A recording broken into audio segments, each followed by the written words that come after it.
for you both.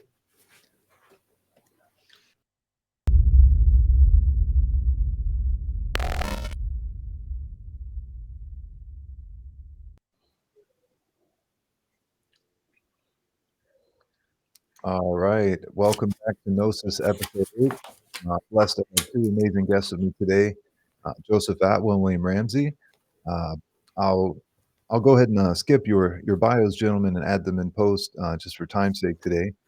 But today's discussion was going to center around Aleister Crowley and his impact on civilization and how we might remedy the sickness and his despotic actions around the globe, how they continue to play out and really have created a pall of disgusting effects everywhere. And you're both very well aware of his work and his impact. So I'm just going to let you take the floor here. Is there anything right on? And this is also the first time you two gentlemen have spoken or met. So I'm glad that we could bring it together. And I'm just going to let you kind of take it away from here. Okay. Whatever who has one to talk about, I'm easy. I've listened to Joe on what was it? John Irvin show, a couple of John Irvin shows for sure. That was Gnosis. What was his Gnostic Media? Gnostic Media. It was yeah. So I've heard some of his stuff, but you guys have talked. You and Jan have talked on a variety of different subjects, right? Yeah. We did kind of a show that just was about anything that seemed interesting, in that week. We did a lot about Crowley. People sometimes pronounce it Crowley, but it's Crowley, rhymes with holy. So, and I mean, I am really not that much interested in his literature. I just understand it in an overall context. And I don't know if, Bill, you're familiar with my understanding of Helen Blavatsky and of the Quattro Coronati. But I know Blavatsky. I don't know the Quattro Coronati. I don't think I've ever heard that word. It's I did a show with earlier on the theory I have concerning Blavatsky and how the Nazi Party was developed by British Freemasonry, using Blavatsky as the initial sort of bamboozling cover to keep away from the public the ultimate purpose of all of this. I'll just give it in brief so you can be aware of it. Blavatsky comes from the Quattro Coronati. That's where she got her Masonic passport from John Yarker. I know John Yarker. Yeah, that's where Crowley got inducted into into Freemasonry. Was Yarker? Yeah, that's right. Yarker then helped promote Crowley, but I think that's all part of the same pulse of British Freemasonry, at this high level British Freemasonry that was intent on developing the Nazi Party. And Blavatsky, she developed, the symbol, the swastika, the idea of Aryan supremacy, Aryan as a root race. She developed the idea of the political leader as Messiah, and then she also then worked with one of her followers, the Bellamy brothers, to develop National Socialism, which was supposedly an offshoot of her philosophy. Didn't Hitler have her book on his bedside table? Didn't he have That's when just the end of the little piece. So the Bellamys then they developed the idea of National Socialism, and they also developed, for example, the one-arm salute. They brought it out as the Pledge of Allegiance in the U.S., which then was changed to the heart salute. But at first, it was just the Nazi salute. And then the money for the Nazi Party comes through Montague Norman, another member of the Theosophical Society. He worked with Schrack, the German finance minister and Freemason, to develop these big lines of credit. He didn't pull the trigger himself, but he developed through his family business a joint financial entity called Brown Brothers Harriman. His family owns Brown Brothers, and the Harriman family owned Harriman's Financial Group, and this group was 100% skull and bones. If you look at Wikipedia for Brown Brothers Harriman, every member of the initiate group, the one that developed the money for Hitler, are all part of Skull and Bones.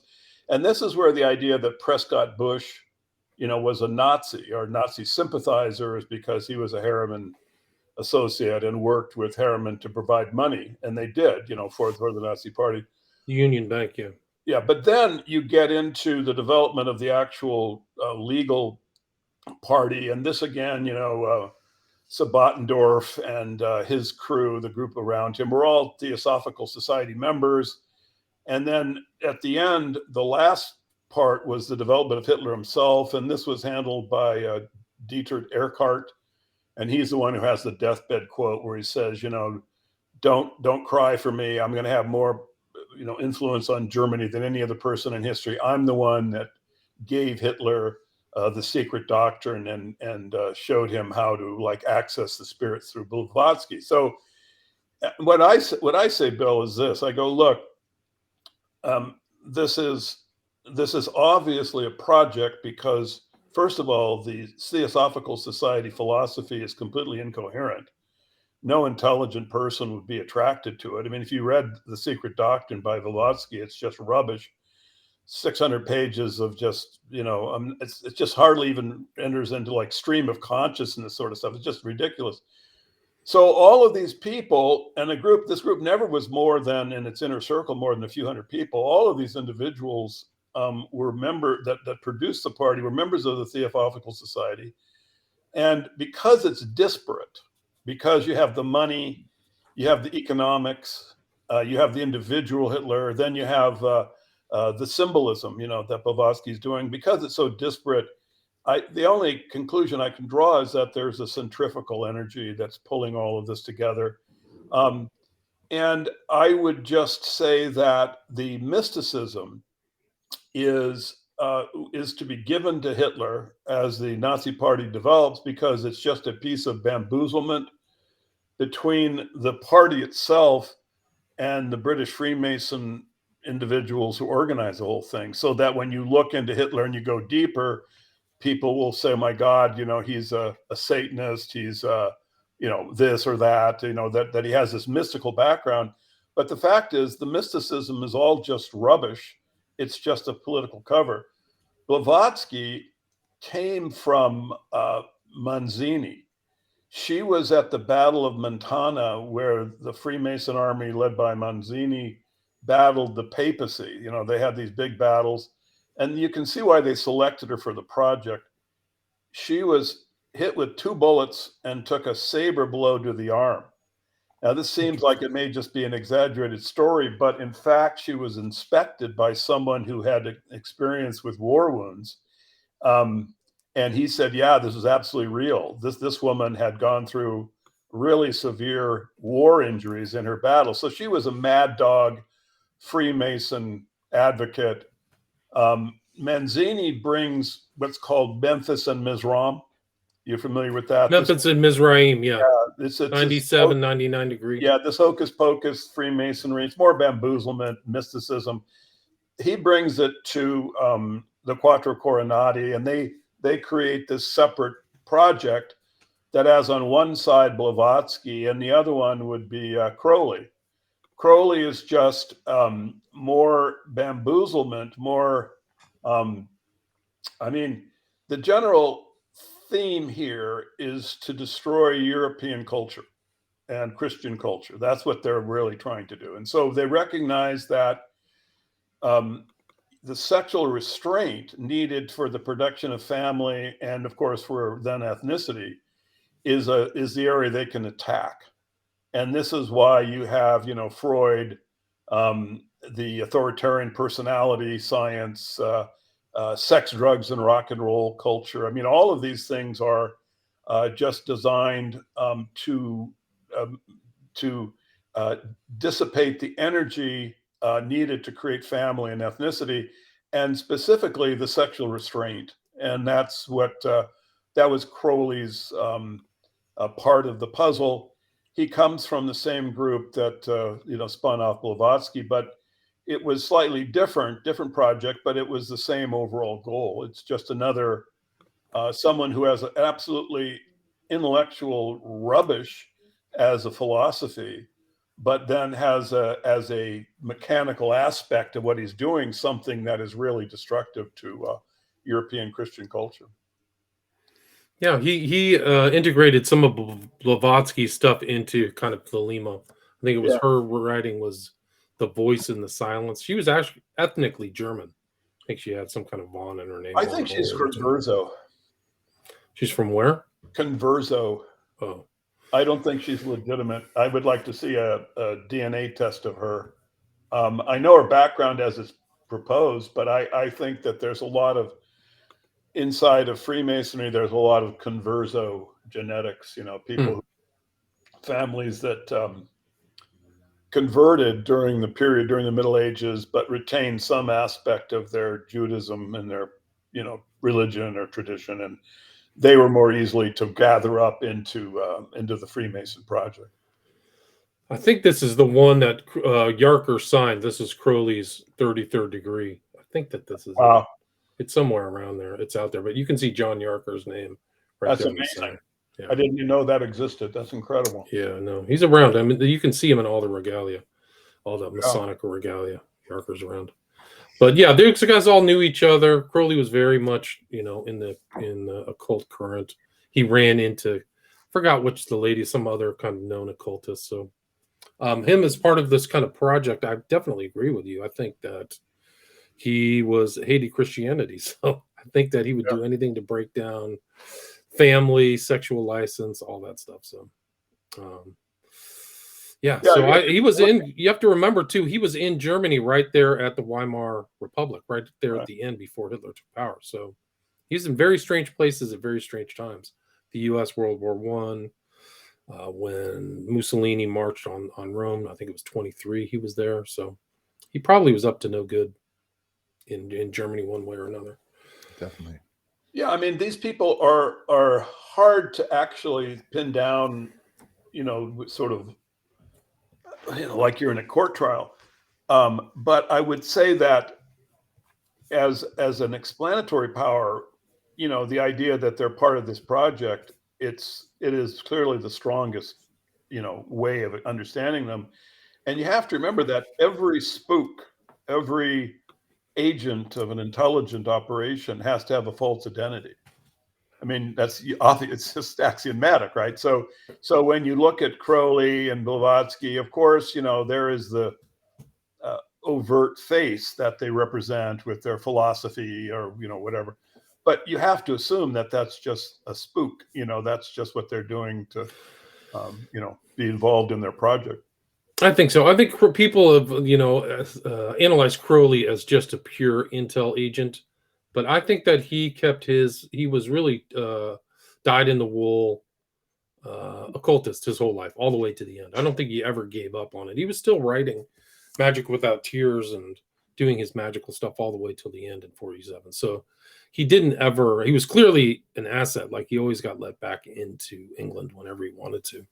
Whatever his forays, he got kicked out of Italy, France, and I don't know if they kicked him out of Germany, but he was always allowed back in. So he was always an asset. He was always sending correspondence and missives and stuff like that. But yeah, I think that he really was true to form. I think he really wanted to be the greatest magician that ever lived, and that's what he dedicated his life to. I don't think it was a cover. Yeah, he was not a dabbler. He was definitely not a dabbler. No. I look at have you ever heard of the concept I developed on the term the lifetime actor? No, what do you mean by that? Basically, it is known that Freemasonry would give projects to individuals, that they would basically become something that they saw was useful, this to create a personality. There was I think it was, I'm not Bach, but maybe it was one of the famous musicians that are composers that actually wrote about this. But I just see, like, for example, say Tim Leary. So, like you wonder, okay, so is he sincere, right? I mean, his effect is so destructive. And I have a good friend of mine who lived with Leary and who's writing about him. And he believes that Leary was legitimate and tortured. He recognizes that Larry was a CIA asset, obviously, but he said that he fought against that somehow. And I make the case that, no, I don't believe that. I just don't see any resistance on his part to the performance he's giving. So I would say that Larry simply, when Huxley hired him to become the LSD Pied Piper, he took on the role 100% and maintained it all the way to his death. He never broke character. And I actually knew someone who lived with Larry during the last months of his life, and I can verify that. So the Hollywood Hills, right? Didn't he have a wake while he was still alive, while he was dying? Yeah, and he has cancer, and my friend, I'm sure he won't mind me, Robert Forte, who was living with him at the time, gave me he said he felt that Larry was completely sincere. But I would argue that, the question is, what do you mean by sincerity? I don't think that he was unaware of how destructive what he was doing was, but I think that he was sincere in his faith and allegiance to the secret society that is operating against European culture and Christianity. And so that's when as far as Crowley, I mean, I wouldn't really have a clue to the level of where he was in terms of his belief in mysticism. I don't think, for example, that Blavatsky is sincere. I think that he is just creating bamboozlement, a kind of mystical separation between the Nazi Party and the creators of it, the British Freemason creators of it, so that the public won't become aware of it, but they won't become aware of that fact and then question, like our current political situation. I mean, the key element that the secret society has as far as the control over us is that we don't question the sincerity of the political class. We believe the stories they tell us, that they are sincere in this, that Trump really is, for MAGA, and Right. that Hillary Clinton is really a dedicated feminist and loves minorities. Right. I mean, I just see these things as, these are just aspects of dramatic theater. And right. Well, that would fall right in line with what Albert Pike said, which is, we will give you your heroes. We will provide you with those. So, Masonry, all of the prime ministers of England for the last 400 years or whatever have been some form of Masonic initiate. Yeah. So that tells you a lot about the British Empire. And there's a really good book on the British Empire. I forgot the title of it, but it's about the empire and Masonry, how important the Masonic secret society was to the growth of the empire. Like, it was an integral part of communication and the way people, and I think that actually that Michael Caine movie where they go to Afghanistan is about, they're both Masons. Yeah, they're like Man Who Would Be King. Man Who Would Be King, yeah. And that was written by Kipling, who was a purported, Scottish Anglican, but summered with the Rothschilds, right, in their African compound, and so you have to wonder, well, what is centrifugal here? What keeps these people together? There's a really interesting picture of Churchill when he was in the Boer War. He was captured, and he's making the Masonic sign of distress. I'll see if I can find it online. Yeah, he's literally standing there with his feet like in a well, what's interesting is that Churchill, his family were of course, they're Grand Master Freemasons, or one of them was, but they're also part of what I call the Proto-Zionists. You look at the Nazi Party and you go, gee, it's a little odd that it's actually British Freemasonry developing, this organization. But then when you look at Zionism, I mean, there wasn't any real Jews that were part of the political movement that became Israel up until the time when you had Herzl. And this was 50 years after the project got going. It got going with British Freemasonry. It was, Shaftesbury and Lord Palmerston. They were the ones who claimed they made public reference to the idea that now is the time for the Jews to return to the homeland. 1840, right? This is when it's in part of the Ottoman Empire. These are supposedly Christians, right? And if you've read the New Testament, you would not understand that there should be a time when the Jews return. It doesn't follow naturally out of the logic of the text, right? So where does this idea come from? So the Proto-Zionists created the project, and for 50 years, they were the ones who actually developed it. They were the ones who destroyed what's called Reform Judaism. They transformed it. Reform Judaism was very powerful at this time among religious Jews, and it was the idea that that Israel could become multicultural, that other perspectives would be allowed in, and the whole world could be made more enlightened through the participation. But it was completely anti-Zionist because that was opposite to the idea. I would recommend reading Abraham Geiger if you're curious about these, rabbinical guy. Very beautiful ideas about sharing the world, right? Well, the Proto-Zionist actually hired individuals to go and to change all of the rabbinical thinking, all the little rabbiniates throughout the world, so that they would become Zionists. And they had the Rothschild money supporting them. So they were able to actually do this. And by the time you have, Herzl, 1890, 1900, they pretty much have transformed over the last 60 years. They've transformed Judaism from the Reform Judaism to Zionism. But Jews weren't involved in the process. I mean, it's just amazing if you actually look at the details of this. It was the British Freemasonry. If you look at the original sort of original Zionist literature, it's Churchill's relatives. He's the one who's writing about, they're down there doing surveys and in Judea, trying to figure out where the place is. At this point, they didn't even know where it was. Actually, they knew where Jerusalem was. They had no idea about exactly what it. So they did the royal family, British royal family, the Grand Masters of Freemasonry. They go down there. They do all the surveys that would all then be used eventually by the Zionists when they went to remove the Palestinians from the area. But this project is very much involved with the Quattro Coronati, the same guys that spin out Blavatsky and Crowley. If you look at Charles Warren, he was one of the original founders of Quattro Coronati. Now, he was part of the high-level Freemasons. He was essentially the mayor of London who handled the Jack the Ripper debacle. He saw that. Covered it up, maybe. Yeah, exactly. He covers it up.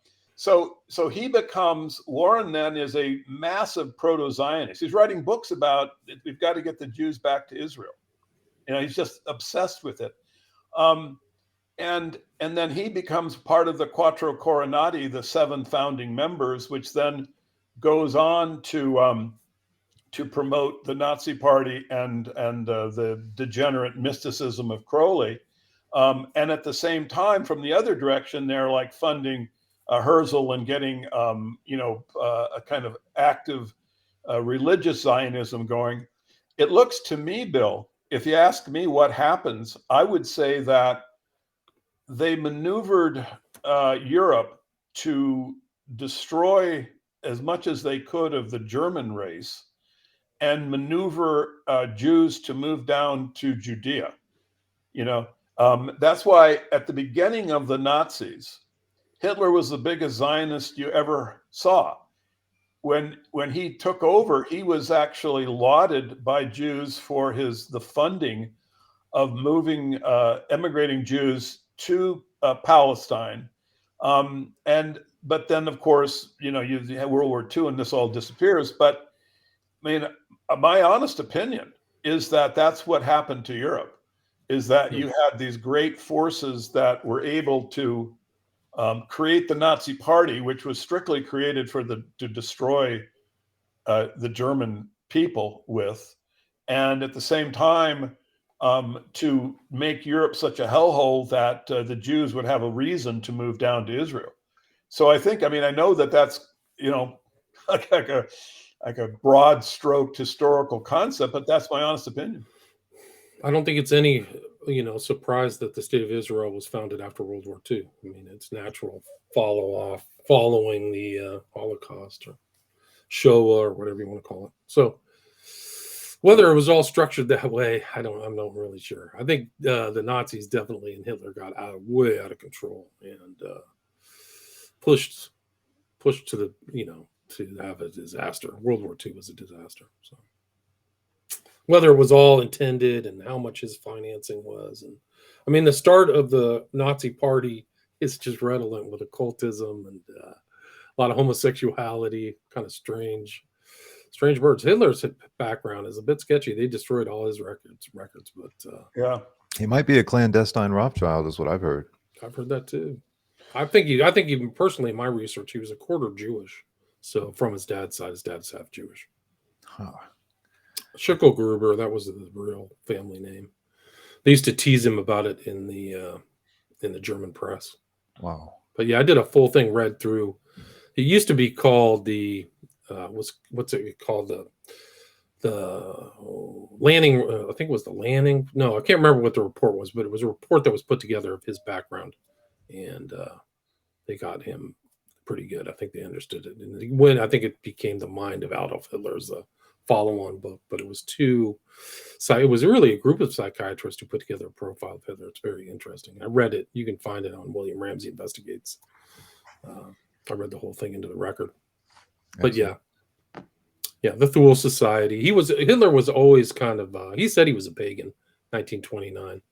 So I would say, you can look up Ostara too. That was the literature that he was reading, which is kind of pagan mysticism, racial mysticism. So he was always kind of involved in that. I interested in that. Eckert's statement as believable that he was basically channeling Blavatsky to Hitler. He makes the claim anyway that and this fits into that pattern that I gave, where every single aspect of the Theosophical Society of the Nazi Party, it comes from the Theosophical Society. Anti-Semitism was very critical for the Nazi Party and to move the Jews to back to Israel.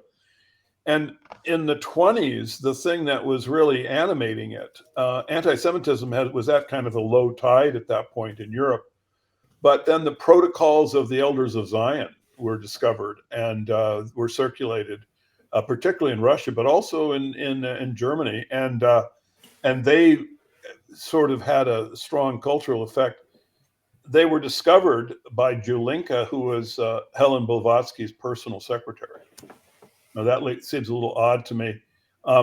Now, particularly when you look at that overall pattern, right, of all of these different aspects leading up to the Nazi Party. I mean, how would you get this as well, also in there? But the thing that is so funny about this, I don't know if you're familiar with this, but so after the war, obviously the governments are very, philo-Judaic. They're trying to support Israel, and so they have to remove the protocols or debunk it. So some intrepid literary researcher discovers in a library in Turkey the book that it was based upon. They were able to find that there were whole sections of it that had been copied, and this helped give the idea that the protocols were a forgery. But I bet you can't guess who was the person who found this book which debunked the protocols. I'll tell you. His name is Alan Dulles. Get out of town. Wow. Yeah, that's incredible. Stuff you can't make up. Can't make up. Dulles discovered it. He was somehow in a bookstore in Istanbul. There you go. So the whole thing is ridiculous, and it's. I look at the mysticism just in a general sense, and I know that there are people within that context that take it sincerely and they live their whole life with it. But as I see it in the broad stroke, that I'm kind of looking at.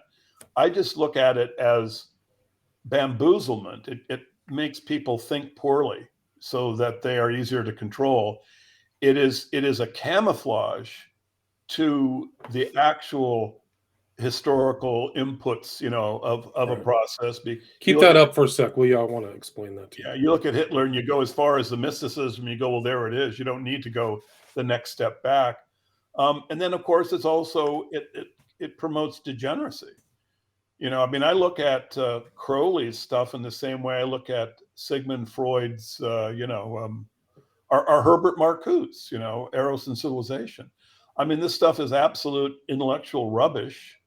There's no science, certainly no empirical, kind of replicable, experiments that one could ever do to these ideas, but they're all there to destroy sexual restraint, which is, pornography ultimately. If you get a chance, Bill, have you ever read The Authoritarian Personality? Authoritarian personality. I think that's the best description of the overall plan that we're dealing with. It was set up by members of the Frankfurt School by Adorno, Horkheimer, and it just creates all this pseudo-psychological kind of, it gives scales, and you have the fascism scale, and then ethnocentric, authoritarian. In other words, the things that you would need to have a successful father and family are defined as neurotic, and then you have tests that they create that will evaluate, how fascist prone you are, how prone you are to be ethnocentric. But at the end of it, they really kind of lift the kimono for a second. And I always reference people. It's chapter 23 of The Authoritarian Personality, because you can just see it. And this the authoritarian personality was developed by American Jewish Committee. It wasn't, that's who's funding it and bringing it out. And chapter 23, they say, look, we need to organize all of the psychological sciences, all of them, to overcome resistance to our program here. And in fascism, they use, authoritarian propaganda, but we need to use Eros as the basis for our propaganda. So you read that, and then read Marcuse's Eros and Civilization, where he talks about no sexual restraint. In fact, Marcuse even goes into no hygiene, right? It's just completely degenerate. But this was, you're not old enough, but for me, Eros and Civilization was like, the guidebook, because that was the most important intellectual piece for the hippies, those of us who could read. The justification, right? And Marcuse is part of the Frankfurt School, the same organization that, is bringing out the authoritarian personality. So, there it is. That was how they were going to stop any resurgent, what they called fascism, what they thought was the rigidity. They defined fascism. What they did was they defined the things that created a strong and healthy European culture. They were defined as neurotic, as fascism, as ethnocentrism. Now, bear in mind, none of this science, quotes, has been applied to the ethnocentric Jews who were forming Israel.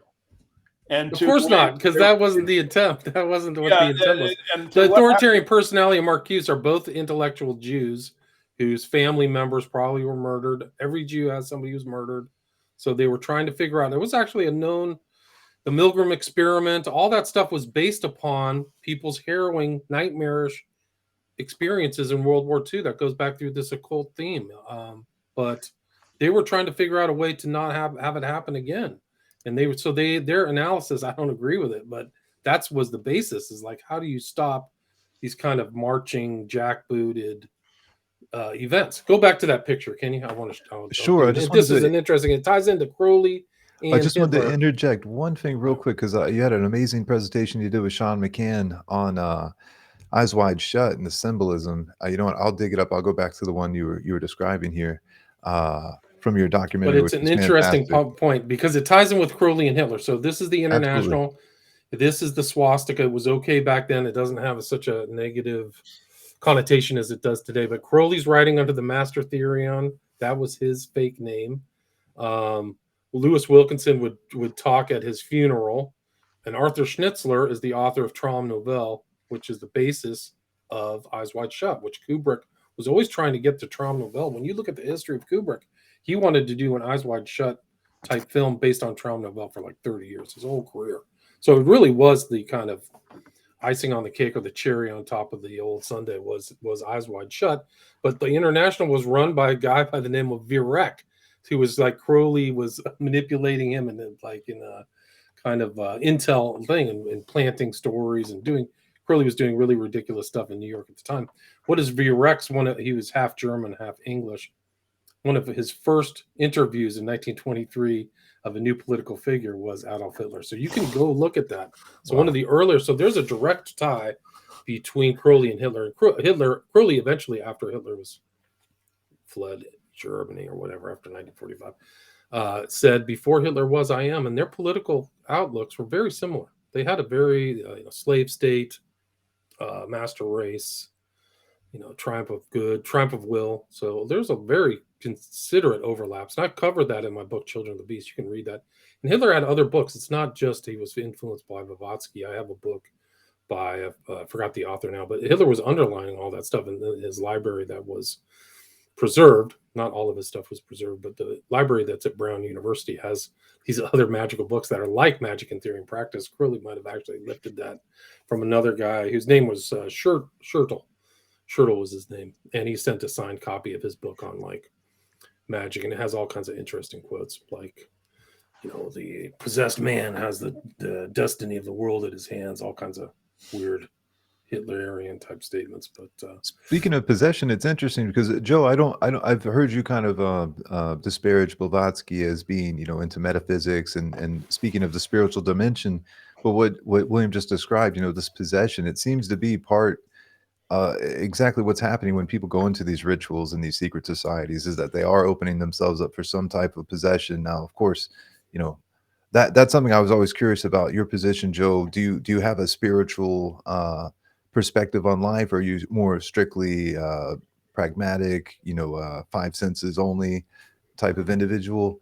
And William, if you have anything you'd like to add regarding the Christian perspective on demonic possession, because it seems to be. Their ability to dominate us through media would be a form of possession. Could be considered that. Yeah, it's a no. You don't mess with spirits or anything like that, or any type of soothsaying. It's the same as the Old Testament view, is the New Testament view. And you don't have any Christian is not really, it's not consistent with hardcore materialism that there's, five senses and that's it. Or Darwinism or Marxism or anything like that. So I reject all those kind of philosophies. Yeah, I look at this, basically the development of the technique of social control. You look at MK Ultra. Okay, so you look at the projects. There are all of these different ways they're trying to figure out how to control populations. I think that mysticism, there's two sides to it. One is they're legitimate mystics, right? People who have this extraordinary spiritual connection and have visions. But there are also people who use this as a way for social control. So in my analysis, I don't really study too much the legitimate mystical experience. I am more interested in just how it is used as a way of social control. And I'm not negating the other approach to it. I'm just saying I've got enough on my plate trying to understand the Nazi Party. So when I would look at Crowley, for example, I try to look at him in the broad stroke of, well, how does he fit in to the transformation of Christian culture, European culture that takes place between 1850 and the present day. So that's how I try to understand him, and that's how I look at mysticism in that light. And I would never negate mystics per se. I think it's actually probably kind of an avant-garde of human psychic, but I just am not, that is not the subject that I'm trying to understand. Yeah, Crowley said in my book, Prophet of Evil, my first book, he was talking to a guy called Clifford Bax, and he said, "We are at the end of Christianity, and the new era will be Crowleyanity." So he had a religious kind of overthrow, aeonic change, and Hitler did too. The 1,000-Year Reich is aeonic change. He wanted to create a new. Well, Freud does, right? And I would say go back and look at the Hungarian Soviet, because remember Gregor Luchas, who's running the education and cultural indoctrination for the Hungarian Soviet. He then founds the Frankfurt School, which then produces, is involved certainly and produces the authoritarian personality and Adorno, all that stuff, promoting Freud and these things. But if you look at what he was doing, and this is 1919, this is 30 years before anything that is remotely can be described as a Holocaust is occurring. In 1919, Luchas, and whose real name was Lowenstein, and the leader, who was Bela Kuhn, whose real name was Cohn. For some reason they changed their names, but they were running the Hungarian Soviet, and they had an education program which in the morning was basically sexual degeneracy. They were trying to create, to break the idea of marriage down as property, and that the new Marxist individual would have a completely free-flowing sexuality, homosexuality, bestiality. It's all irrelevant. It's all, this is freedom, and this is going away from the property structure of a family and marriage. Now, that was the morning, but it's more important what they did in the afternoons with the kids, because this was all the reading of fairy tales. And there's an actual letter between Luchas and one of his bureaucrats where they were describing the success of the program, because they say that, well, these kids are so communist that they don't even relate any longer to the concept of their being human. Wow. That they're perfectly comfortable with the idea of we're just like animals. Now, just for a little bonbon, now think about Walt Disney and the Mouseketeers, yes. Right? Like 30 years later. So these concepts and the attack has, in my opinion, has been worked out,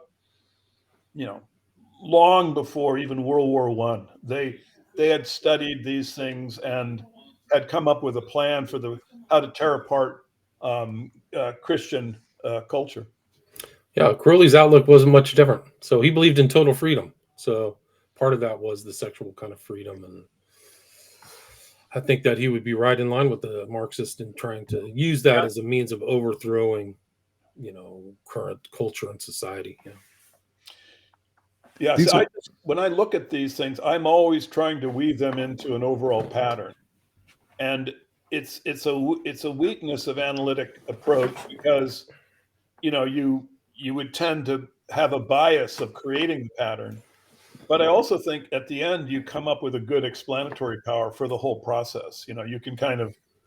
Right. Like the decades long process. You look at Disney, right? Disney is in his 20s, he's a member of an organization called Uplifting Lucifer. Wow, I didn't know that. Yeah, it's in Santa Monica Canyon. Frank Baum, who is the author of The Wizard of Oz, and H.R. Haldeman's father are also founding members. Wow. And they're all, organized around this principle of celebrating the uplifting of Lucifer. So, the idea that there is a satanic and hidden component of the, of people who are involved in the kind of transformation of our culture is, to me, this is just far-fetched. It's obviously there. And so then when you get to Hollywood in general, and you look at the degeneracy of the productions, you get to now the current transgender agenda that it has. It's all easy to understand in the context that I'm suggesting. At least that's how I see it. I think there's a ton of overlap between your gentleman's work and in particular, I found the swastika diagram from before in William's documentary on Aleister Crowley and 9/11. What's the exact title, William, again? Prophet of My full Evil? title of my first book is Prophet of Evil, Aleister Crowley, 9/11 and the New World Order. Which, Joe, you got to see his work, and Oh, I'm going William, to. Yeah, I am. absolutely. And William, Well, I've I want to give you a little bonbon, though. I just had this thought the other day, and I thought I'd share with you. Well, do you know why they picked 9/11 as the date for this event? Well, there's a lot of reasons, but I think 11 is very important to them, very important to Crowley. Let me give you what I think is the actual reason. It's because 9/11 is the date of the destruction of the temple. Both the first and second temple were both destroyed on 9/11. So, perfect sense. So at Tisha above, this is how they characterize it. So now remember that you have the Solomon brothers, right? Well, I mean, remember House of Solomon, the temple, the first temple, the one that was the first 9/11. So, and then if you look at the timing of it, I think that the 2,000 years of Christian culture, and now Tisha B'av, which is 9/11, is they're trying to represent that they're going to have a replacement now of that culture. I mean, this is why they chose that date. So Tish B'av, that's the Jewish kind of like fasting day, right? It's the day. It's the day where they celebrate tragedy, because it was the date on two occasions that the temple was destroyed in 70 CE, and then like 500 years earlier, the Cyrus or whatever it was, the Babylonians came in and crushed it. So the Jews represent two specific dates of the temple being destroyed on the same day, two different episodes. I think that the one that occurs in 70 CE is obviously artificial. I mean, they just arranged their dating. Josephus is the only historian of that. If you ever read the guy, he recorded it occurred on 9/11, and I think it's obviously he was just making a pseudo kind of indication that the Romans were operating with the power of divinity, because this was just so happens the day that they destroyed the Jewish temple, which just happened to be the exact day when the original first temple was destroyed. Right. So the original Av is the 11th day of the calendar, the 11th month. Yeah. Of In other words, calendar, this is September 11th. But remember, you're reading from left to right in Hebrew. So right, 11. Right. So anyway, 9/11 is at Tisha B'av. Now, incidentally, this is a completely original insight. I mean, you won't find other people talking about this. I'm familiar with it because I spent a lot of time studying both Judaism and Josephus, so I know these dates, right? So I just happen to be aware of it. But I also caught the fact that it's the Solomon building, which is just this is typology.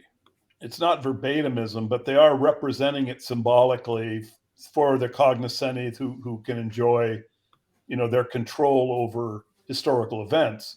And they're basically mocking the Romans, who did the same thing with their recording of the dates of the destruction of the temple in 70 CE. The twin towers were built as a temple kind of complex. The Great Spherical Caryatid is a temple thing. That's caryatid refers to a statuary that holds up a temple. I mean, it's right there in the center. It's that thing. William, That picture's pretty good. You can see the black monolith there overlooking the whole event. Oh yeah, that's right. William, I'd love to do a show with you on Fight Club. That's yeah, sure. I've met Chuck Palahniuk before. That film shaped a lot of my early identity in a manner similar to Jason Horsley, describing his love affair of Hollywood. And in hindsight, to see the predictive programming with the spherical caryatid blown up into the Starbucks. The Starbucks logo is Melusine, which is Baphomet. And so that sigil is replete throughout the film. And if you think about the landscape since, Right. right? That's right. There's a picture of a Starbucks cup all throughout the film, so it's probably just they knew the dark meaning of the whole thing, right? They did. Every They scene did. has a Starbucks I didn't cup. know that. That's Yeah. remarkable. Yeah. Oh, it's great. They're right in The our smiley face. face is in there too, all over the place. They're right in our Oh, face. yes. You know, yeah. Oh, Joe, you've got, I mean, William's done so much amazing research. He's got a whole series on these serial murders revolving around the smiley face killers. He's written 2 books on it, 2 documentaries. 2 documentaries, yeah. Phenomenal. And absolutely, you know, it's like, They're still going on. Chicago right now, they're just people are dropping in the river like crazy, 1 a week. oh, that's crazy. Yeah, they just had a kid just like recently. I just had a thing out. Let's see. Oh my goodness. Seamus Gray. That's a classic thing. Left a bar late at night. Disappeared. So this kind of thrill kill cult aspect of Satanism is still happening. And you know, I got blocked earlier by I guess he's a Satanist. He probably maybe described himself as a Felamite, Jason Louv on Twitter. I just asked him, you know, he's got pinned, his image is like, do what thou wilt, the whole decree. And I just said, you know, so yeah, well, and he says, deal with it. You know, that's the caption. So I wrote him, I was like, well, you know, do you condone Crowley's, you know, rape and murder of children and human sacrifice? And he just blocks me. And so, you know, he has a very, very deep occult pedigree. He wrote Yes. and rewrote for a guy who I covered in Children of the Beast, Genesis P. Orridge, Damien Right. Eccles' godmother. His book is The Psychic Bible. He edited that. Louv did. And he's a huge Eccles pal.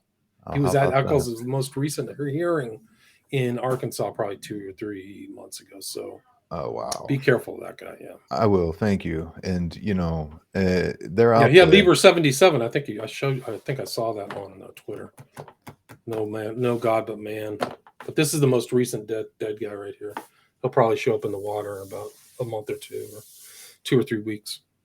But there's probably 10. I'm prepping to do a show, so keep an eye on my podcast, because I'm going to do a show of all the recent deaths. There's probably 15 in the last 2 months. Insane. That's crazy.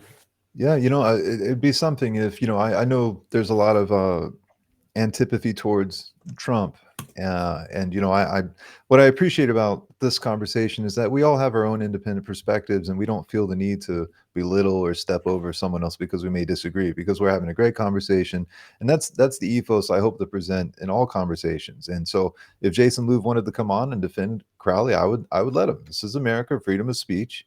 And of course he won't. But the idea is that, you know, we can share so much and hopefully do something to eradicate this type of pernicious influence where we have, you know, outright Satanists sacrificing people left and right. Or at least, William, much respect to you, because, you know, I used to go out bar hopping, and, you know, you hear these stories and you realize this could be anyone you love, any of your loved ones. And these predators are out there, and to be forewarned is to be forearmed. Thank you. Forewarned and forearmed. That's very well said. Yes. Yes. Forewarned. There's happening. There was a guy on TikTok telling this whole story about how he's in Chicago late at night. Somebody drove up to him. Hey, you need a ride? You want a ride? Come on, get in, with a girl. So it's like, that's what's scary, is like they do, in my opinion, the people who are doing these acts, they don't fit into the normal kind of like serial killer phenomenon that you see on TV, where it's just like some crazy middle-aged guy. Something very strange is happening. So you got to really be careful. Absolutely. It's been happening for a while. I mean, it died down over COVID, but everything kind of did. So now they're back. Very strange. What I try to do when I focus on the idea of do what thou wilt is the whole of the law. That concept is, at one point, you had sex, drugs, and rock and roll. And of course, all of the Crowleyan influence and all of this. But my point is that at this point, it should be clear to anyone and everyone that it doesn't work. That when you get rid of cultural and sexual restraint, you end up with a debased and isolated culture. Yes. Right? I mean, when they sold us the workers' paradise of no restraint and do what thou wilt is the whole of the law. In the 60s, to my generation, it was believable, particularly if you were on drugs. It was very believable. Right. Now, in hindsight, you can see that the people who followed that dictum most clearly, have had the most miserable, isolated lives. And so at this point, I think you can make a very clear argument about the value of family, marriage, relationship, and ethnicity in light of the destruction that the licentious philosophy produced, right? In other words, we didn't have that. We just looked at a really healthy kind of middle class culture we were growing up in. Everything seems stable, maybe a little boring. So when these ideas came forward, we were just wide open to them. But now I just think you have, you can point to the effects. Right. How many people went insane in the 60s? How many families were destroyed? Half of the people that I knew. Yeah, a lot of people went literally crazy from too much drugs. Yeah. They don't really talk about it. It's kind of like, Bob just didn't come out right. No, Bob's brain got fried, like literally fried. Yeah. They swept all that under the table, but there's hundreds of thousands, millions of people who are victims of the drugs who never really lived a full intellectual life because of the effects. Yeah. Absolutely. I mean, it was in my circle, I had 3 or 4 people who were institutionalized as a result. There was a disaster, and the family relationships were a disaster. It just the 60s. That was really Crowley's birth of the child. That's when the Age of Horus was supposed to realize. That's what he said sometime after his existence. And there were people to institute that, and it just wasn't that great. That's the era of freedom, so-called freedom and libertinism and all that stuff. It didn't pan out like they thought it would. And I think it was really a revolution against a lot of Christian tradition. There's a lot of other elements involved in that, but the 60s in general, they were bamboozled. It's a religious bamboozling, right? It's like they were just bamboozled. They were led down a path to a place where they were weaker and had a less quality of life, and they were politically easy to control. I mean, this is really what's happening, just step by step by step, until you get to the point we are today, where I don't really think there is much political, impact from the part of the middle class. We just sit and watch it take place, and obviously the ethnicity is just being torn apart, and so many people are living lives of isolation. And what is, of course, the family production and birth demographics of all this, So I think now we're at a point where we can say, whatever you want to make of this, or who whatever their motivation was, it's irrelevant. As a social philosophy, it's absolutely destructive. I totally agree. And then you don't even need to go into, like analysis like I'm producing. You just can see the result of what they have achieved, and it's all destruction. Yes. The long-term, decade after decade consequence. Yeah, it's a disaster. I know a lot of families got divorced after the 60s. Just all kinds of stuff happened, like into the 70s, and it was just a disaster. It's funny. People will say they criticize like the 50s, right? The women don't have power or whatever. They have different ways of criticizing it. And I say, something? On the block I lived, there was like 30 homes, and they all had a relationship inside each home that could produce children. Every house had that. How many relationships do you know that have done that? What is your ratio of that kind of production? Because they just don't have awareness of people who have lived like that. Very, very few. Very few. They're a small fraction. You have the pornographic male in his 50s and 60s in a single bar trying to hook up, and a single mom. Both of those existences are absolutely miserable. So my point is, I don't mean to be long-winded, but we just don't even have to sell any longer that the people who brought this about were evil. We can just point to the effects of what and say, look, this is garbage. You don't want to live like that. We need to return to the structures that made life worth living. Absolutely. Great.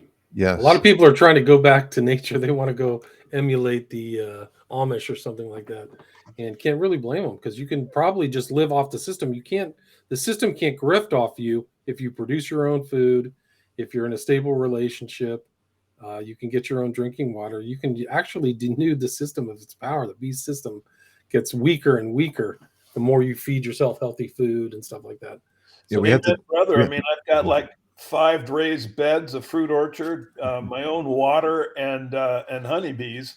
Excellent. And I live, in a reasonably affluent neighborhood where at one time I was regarded as completely eccentric, but now I'm a consultant.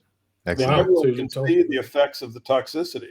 Yeah. Oh, yeah. You can see just the effects on humanity. Yeah. If you look at some of these people, you can tell they're just eating terrible food, seed oils, all kinds of stuff. You can see this before and after pictures. Go look at people from the 50s and the people today. It's a different race. It's like a whole different race has been produced in 70 years. Fat, that's unbelievable. You look at a picture yeah. of the beach taken in 1950 and one now. Yeah. And this is an indictment of the AMA, the CDC, FDA. I mean, all of these, everything, yeah. All of these individuals and groups that brought about the toxicity and the effects.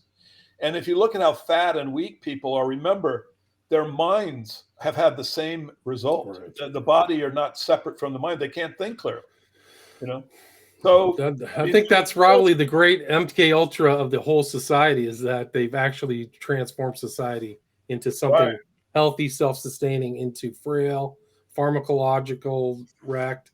Everybody has a health condition now. The kids do. Yeah. Half of them do. That's from vaccines also. Everything. And vaccines. And this whole vaccine thing that happened today exposed the whole fraud of the entire vaccine schedule. So they've probably been gaming humanity, or at least the U.S., for decades. Yes, absolutely. Well, they've caused ruin to so many families and lives. They are to all monsters.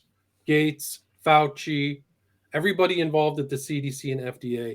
There has to be massive arrests because they've just been poisoning humanity. Like it was like a Nazi death camp for a long time. We're exactly right. Yeah. Excellent. Well, Cameron, I got to take off.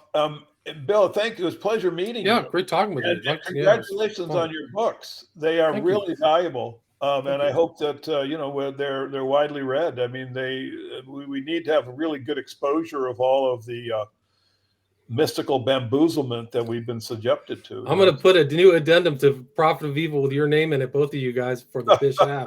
The Bishab edition will go in there. So thank you. So, I have little files where I've already done 3 editions of Prophet of Evil. Wow. So, and that's been 12 years. That's the benefit of self-publishing. But whenever I get newer information and stuff like that, I always try to add it in there just so it stands. I mean, that's really the beauty of books, is that you cross time and space and people can pick it up and go, okay, that's what he was thinking at that time. That's right. Wow. They're brilliant. I ordered, let's see, the 2 involving Crowley, and they should be here tomorrow. So I'm going to delve into those. And Joe, I think you guys have so much to share already, just right off the bat. William shared that amazing image of the 33rd degree for Crowley. And so that's my goal of Gnosis, is just to get people teamed up and supporting one another. And in the future, if you wanted to discuss some of Joe's thesis regarding the Flavian hypothesis, absolutely, he's completely happy to discuss it. And we have a real problem here in that we are being genocided, and the public is unaware of it.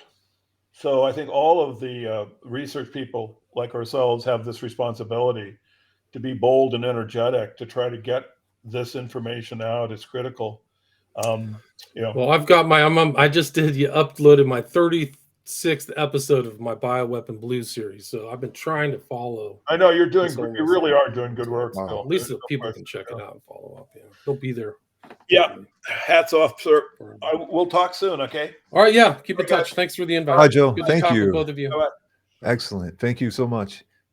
And just real quick, send me the audio? Can you send absolutely, the audio? Absolutely. I'll send you the audio. Send your links too. Send what you want linked in the show so people can find your other stuff. So send the audio with links, and then I will upload that right away today.